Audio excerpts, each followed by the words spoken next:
When you're over 50, you have to activate not just your muscles, but also the systems of your body. You have to go from like a pre-warm-up into a warm-up, into a post-warm-up, then into the full activity. Hi, welcome to the Judy Terrell Show, where I explore topics intended to optimize every body 50, 60, 70, and above.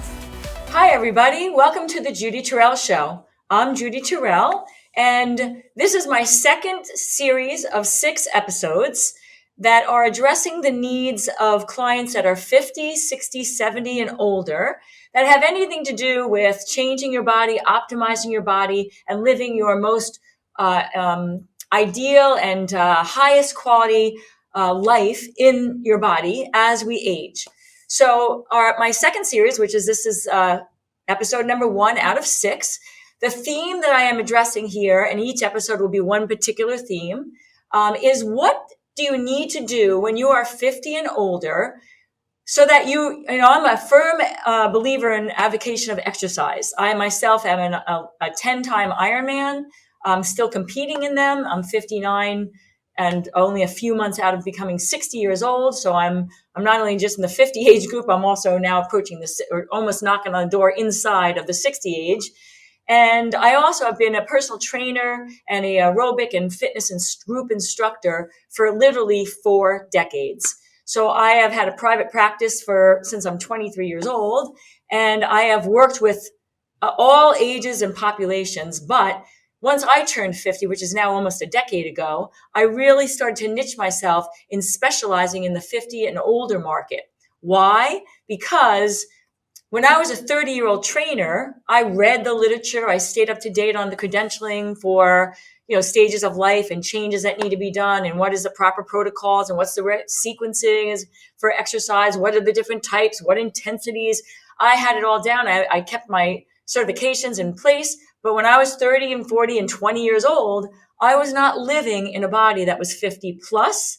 And I am going to tell you that because I now have been living one for, like I said, 9 years, almost a decade, and I train people and work with groups and design exercise programming for all ages, but specializing in 50 plus, since I myself turned 50, I can tell you that I know that there are things that you need to do that are going to be a little bit different at this stage of your life, 50 plus, that you didn't have to do when you were 20, 30, and even 40 in some cases, but you most definitely have to do 50 plus if you don't want to get injured doing something that is, recommended and very good for you, and that is exercise, cardiovascular exercise, strength training exercise, even yoga, Pilates, and muscle pliability type exercise. All those things are great. All those things have wonderful, health and longevity benefits to them. I am an advocate and a program designer for all those types of exercises. But I'm going to tell you that if you are over 50, there is something that you need to do no matter what workout you're doing. And I would also venture to say first thing in the morning before you get out of bed, because if you're like me now at 59 years old, even though I'm a fit female and I work out on a regular basis, and like I said, I'm still participating in Ironman level triathlons, I get out of bed in the morning and it feels like someone took the oil out of the Tin Man. And like, oh my gosh. Now, I have a lot of clients that, once you're over 50, I will tell you this, what time of day is best for you to exercise? Most people get very tired by the end of the day. They're still in the workforce. They still have children at home in their 50s. And so if you wait till the afternoon, you're most often the time you're very tired and you don't want to do the workout. So more and more people that are 50 plus are resonating towards getting their workouts and their trainings done in the mornings. And in the morning is what people over 50 are feeling, just like I said, I feel. You get out of bed and you feel like someone took the oil and all the moisture and the length out of your muscles and your joints, and everything is stiff. So my first episode right here in this second series of my podcast, and the theme is, what do over 50 people have to do, men and women both, so that you can continue to exercise, but do it in a way that's appropriate for the stage of life that you're in, 50 plus.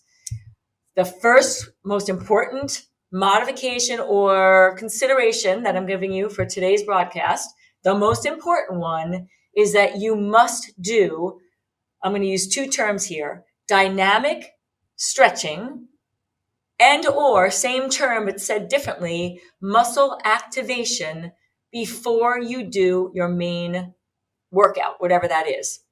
Now, I'm going to get into exactly what I'm talking about, but I'm going to give you two scenarios from my client base to illustrate what I'm talking about. So I have one client, Ironman level triathlete. She is in her early 50s. And on a Saturday morning, she went to take a boxing class, 8:00 in the morning on a Saturday. The warm-up was being done. And part of the warm-up in this boxing class is what's called a boxing shuffle. You're standing on both feet. You kind of do this like kind of back and forth, kind of, like dancing, kind of like bobbing and weaving kind of thing, but you're forward and back on your feet. Okay. So there's a velocity and a almost like a little jumping activity in there. And that is the first thing that you do as you're kind of getting like the low level warming up, the first stage of the workout. Well, this client strained a arch in her foot because her feet had not been activated for the beginning level part of the workout, which was then going to advance to more intense. And for the next 8 months, we had to work around this arch, which is a muscle, strain while she was trying to train for her next Ironman event. 8 months, okay? That's how long it took. And even then after that, we still had to be very careful because the muscles in her feet, and she had, some sort of like, that was her area that was ready to be pulled. Everyone has a different area. But the boxing involved this bobbing and weaving, kind of forward and back motion on your feet.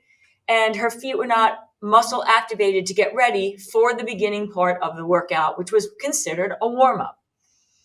Okay, another scenario. I have, this is not just one client, but many clients that will go to some of the organized franchise workouts that are available both online and also in brick and mortar buildings.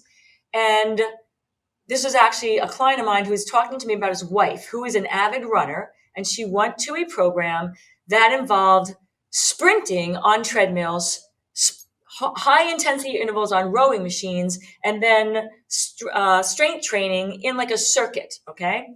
And the first thing, and depending on, your group that you're assigned, you either start on the treadmills, you start on the rowers, or you start with the weight training.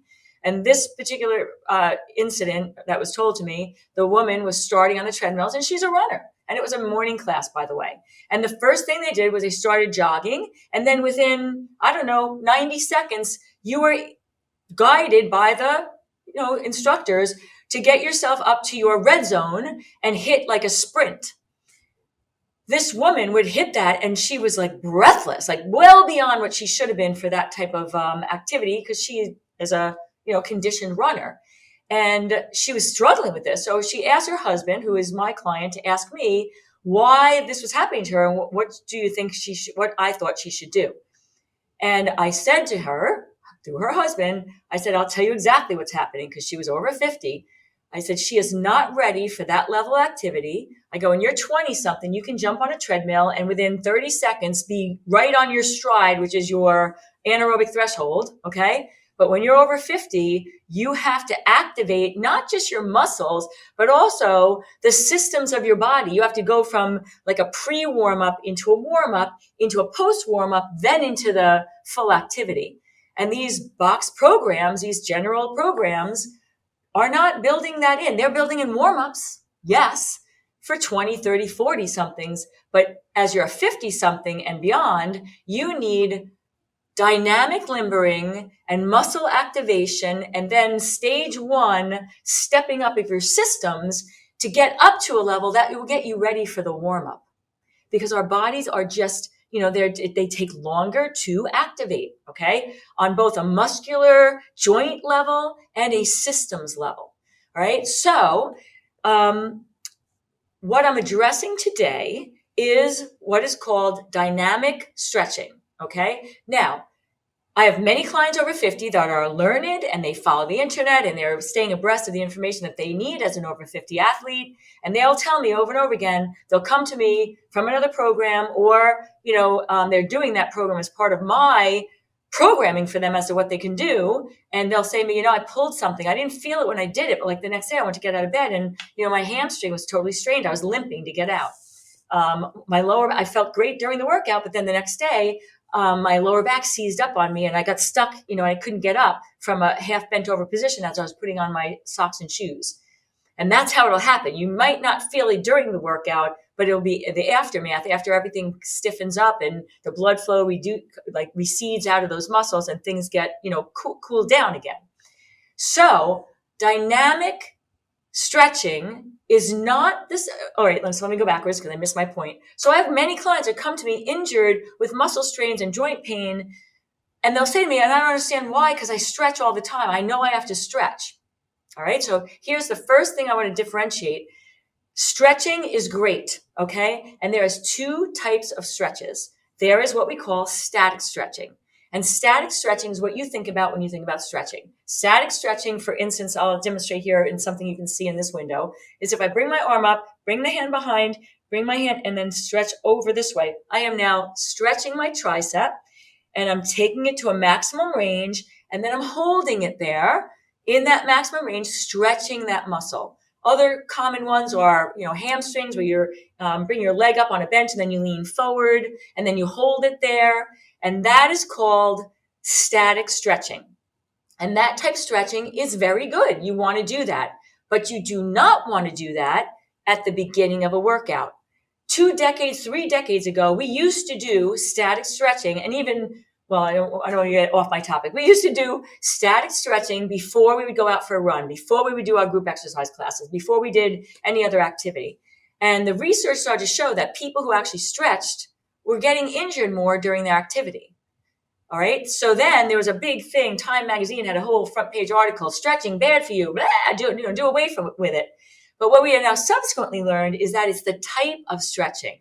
If I took my body and I got out of bed in the morning and I was getting ready to go run and I put my leg up on the bed and I leaned forward to stretch, those muscles that have been dormant all night long and in a 59-year-old body that's lower hydration, older tissue, less pliable. It can be pliable, you can get it pliable again, but when you don't move it for a period of time, like overnight sleeping, the tissue tightens up more than they did when I was 20. Okay.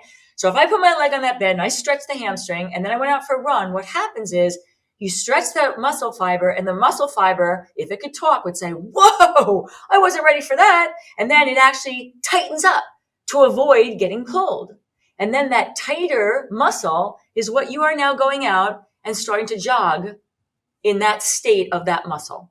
So what happened was the static stretching, and not that static stretching is bad, it was where it was placed in the workout sequence, okay? So static stretching you want to do, but you always want to do that after the workout, or maybe later in the afternoon when you've been moving around in your day. Then you could do some static stretching like right out the gate. But you always want to do that type of stretching, which will enhance muscle pliability, which is what we need as we get older.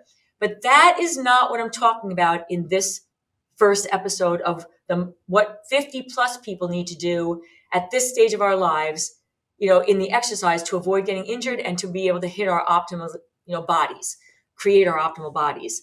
So the second type of stretching is what's known as dynamic stretching. Okay. So dynamic stretching, just like static stretching, is where you're taking muscles and you're taking them to their fullest range of motion, the joints and the muscles through their fullest range of motion. Like I can't lift any higher than this. This is a full extension, for my tricep, my lats, like in this position. Okay. But what dynamic stretching is, it's not taking it up. It's not going to its full extension and then holding it. It's actually starting with a smaller motion. So I might reach up halfway and then rhythmically moving. Okay. It's almost like you're massaging the tissue and the muscles, and then little by little getting bigger and bigger after you're doing like 20 or 30 repetitions. No weight, just your body weight, just gravity. And then, but you're warming. It's like you're doing an internal massage to the muscles and you're getting them activated. Okay. And not activated in just a small range of motion, but through their entire, the range of the muscle tissue and what it's capable of, and the joint like full extension versus just going to there. Okay. So dynamic stretching is what has to be done before you do warm-ups, before you do the less intense phase, before you do the full intensity of the workout. Okay. It's like another extra step.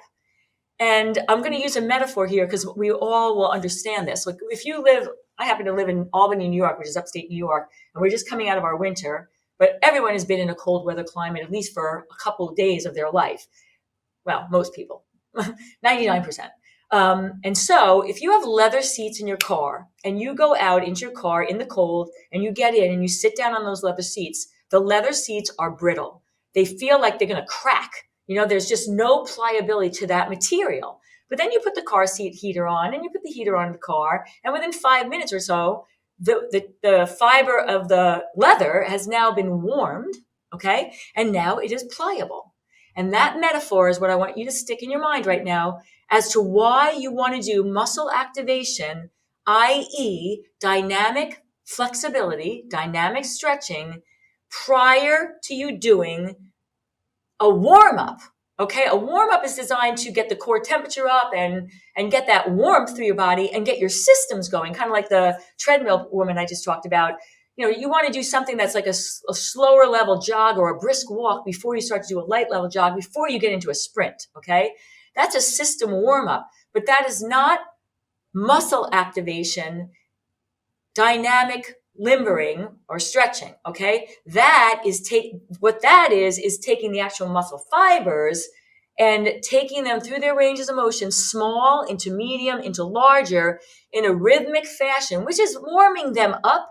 But the warming them up is secondary to getting them to go through their fullest range of motion in a way that's not going to damage them by going right into one right away. Okay? I hope that makes sense to you. I'm going to illustrate for you right now what some dynamic stretching or muscle activation things might look like. All right. And now before I do that, though, I just want to give you one more clarification. And that is, so let's say you're going to go and do a swimming workout. Okay. If you're going to do a swimming workout, the dynamic muscle activation that you do, you want to address the muscles in the firing pattern, the muscle activation pattern of a swim. All right. So, to do a warm up where you're going to do tricep dips isn't necessary, or, you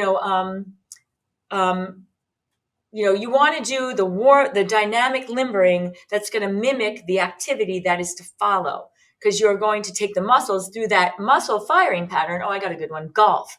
You're not going to do a warm up that you might do for like a weightlifting class when you're getting ready to go play golf. You've got to do like twisting motions through your torso and some shoulder activation, because when you take your club and you do your swing, you want to warm up this muscle activation, dynamic limbering in the movement pattern that you're going to be using in whatever the activity is that's to follow.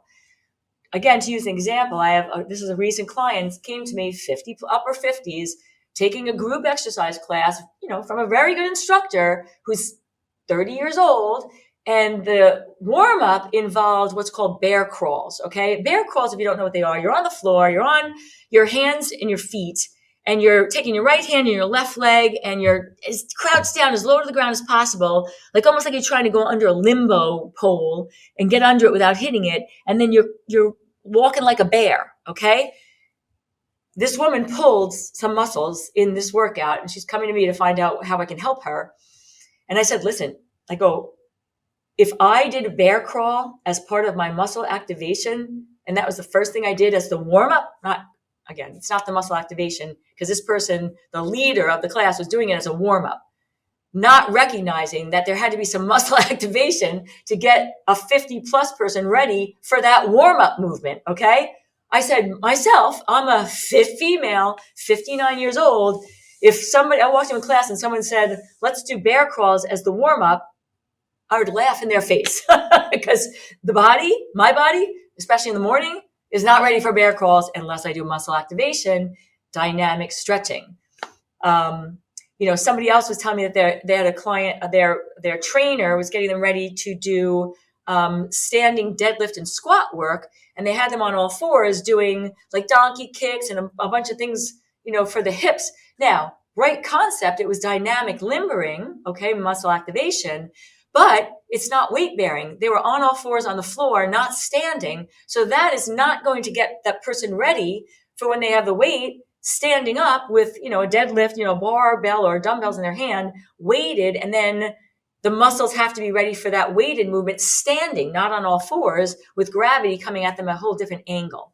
All right. So point I'm trying to make is your dynamic limbering, your muscle activation, not only does it have to take you from a small into a medium into a large range for what those muscles are capable of, it also has to mimic the movements that are going to be following in your workout.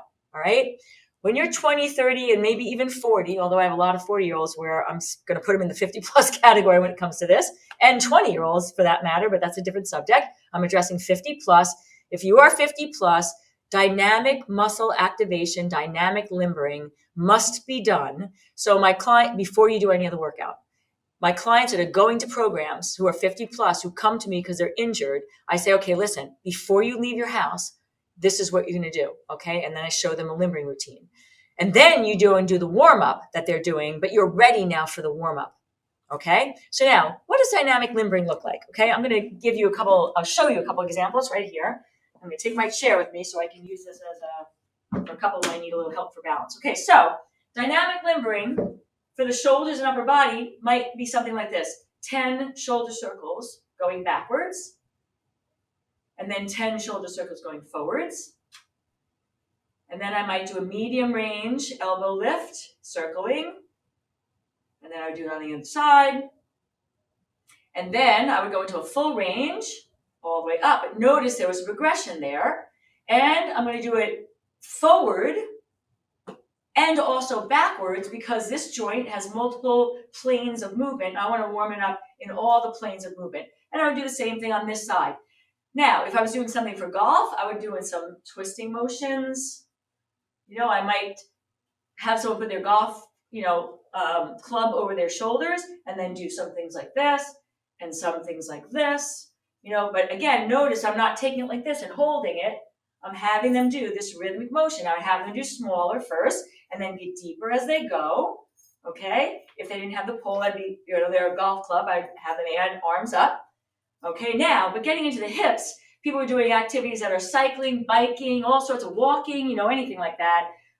Boot camp kind of classes. You want to do some things where you are actually, not with the weight, but if I'm going to do squats in a class, I'm going to have somebody do some squatting. If I'm going to do deadlifts, Romanian ones especially, I'm going to have them do some, dynamic limbering for the back hamstrings, okay?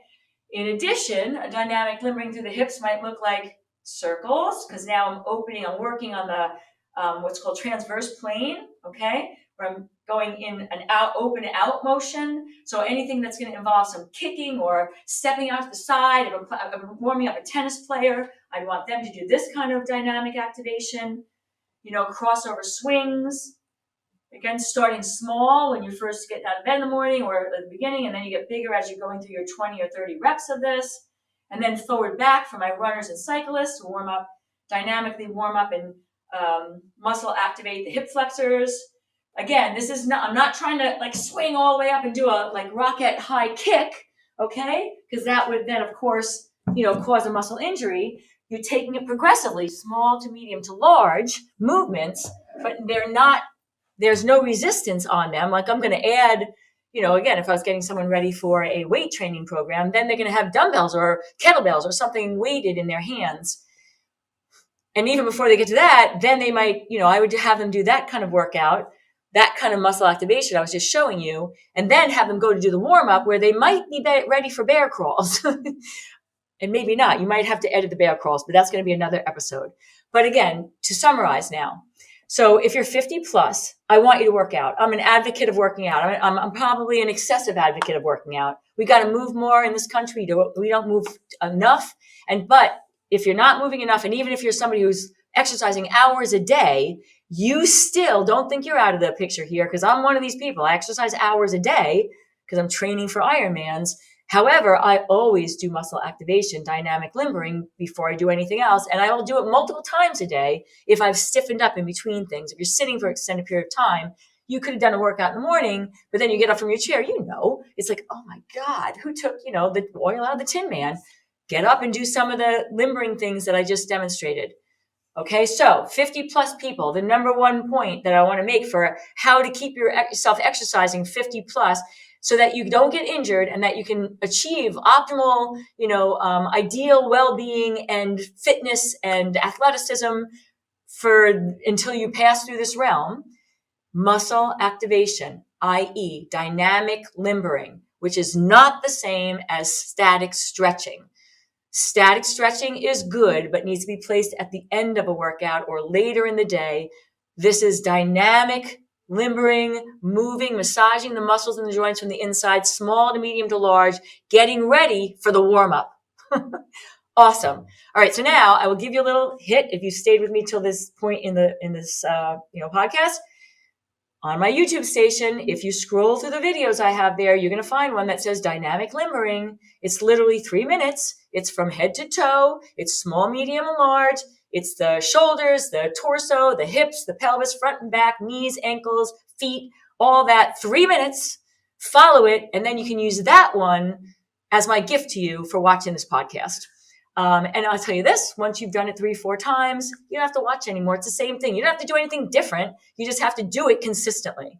So go check that out if you haven't already, and subscribe to my station if you haven't already. And this is podcast number 1 out of my series of 6 for how do you need to exercise? What are some of the key points that are different for a 50 plus person at this stage of your life when it comes to exercise?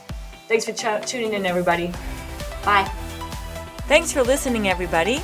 And if you'd like to have access to some of my additional resources, I can be found at Facebook, Instagram, YouTube, and on my website, www.judyterrell.com.